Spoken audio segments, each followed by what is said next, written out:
യോശുവയുടെ പുസ്തകം 13-ാം അധ്യായം നാം പഠിക്കുമ്പോൾ ഇസ്രായേൽ ജനത്തിന് കനാൻ ദേശം ചീട്ടിട്ട് വിഭാഗിച്ചു കൊടുത്തതായി നാം കാണുന്നു.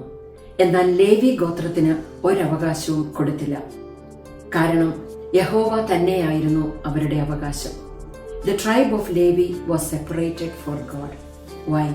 ആവർത്തന പുസ്തകം 10:8 നാം കാണുന്നു, യഹോവയുടെ നിയമപെട്ടകം ചുമപ്പാനും യഹോവയുടെ സന്നിധിയിൽ നിന്ന് ശുശ്രൂഷ ചെയ്യുവാനും യഹോവയുടെ നാമത്തിൽ ജനത്തെ അനുഗ്രഹിപ്പാനുമായി യഹോവ ലേവി ഗോത്രത്തെ തനിക്കായി വേർതിരിച്ചു.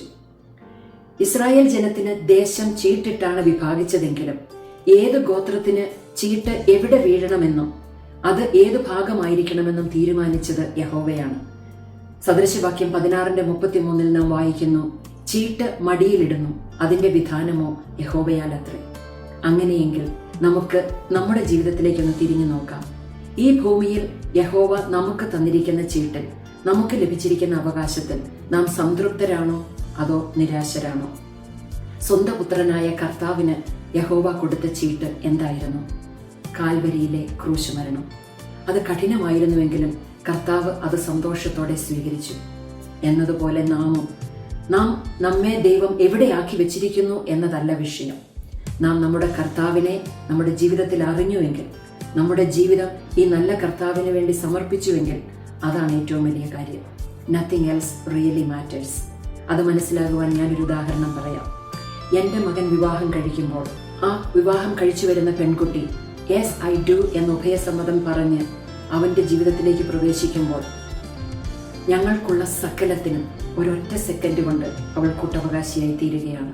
എന്നതുപോലെ നാമും നമ്മുടെ കർത്താവിന് നമ്മുടെ ജീവിതം സമർപ്പിച്ചപ്പോൾ, നിന്നെ ഞാൻ എൻ്റെ നാഥനും കർത്താവും രക്ഷിതാവുമായി സ്വീകരിക്കുന്നു എന്നേറ്റു പറഞ്ഞ ആ സെക്കൻഡിൽ കർത്താവിനുള്ള സകലത്തിനും ആ നിത്യതയ്ക്കും, നിത്യതയിൽ കർത്താവിനോടൊപ്പം കർത്താവിനുള്ള സകല പ്രിവിലേജസിനും അവകാശങ്ങൾക്കും നാം കൂട്ടവകാശികളായി തീരുകയാണ്. അപ്പോൾ നാം ഒന്ന് മനസ്സിലാക്കണം, ഈ കർത്താവിനെ കാണുമ്പോൾ പിതാവ് നമ്മെയാണ് കാണുന്നത്.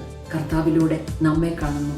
സ്വന്തം പുത്രനെ ആദരിയാതെ നമുക്ക് വേണ്ടി തന്നവൻ അവനോടുകൂടെ സകലതും നമുക്കായി തന്നു.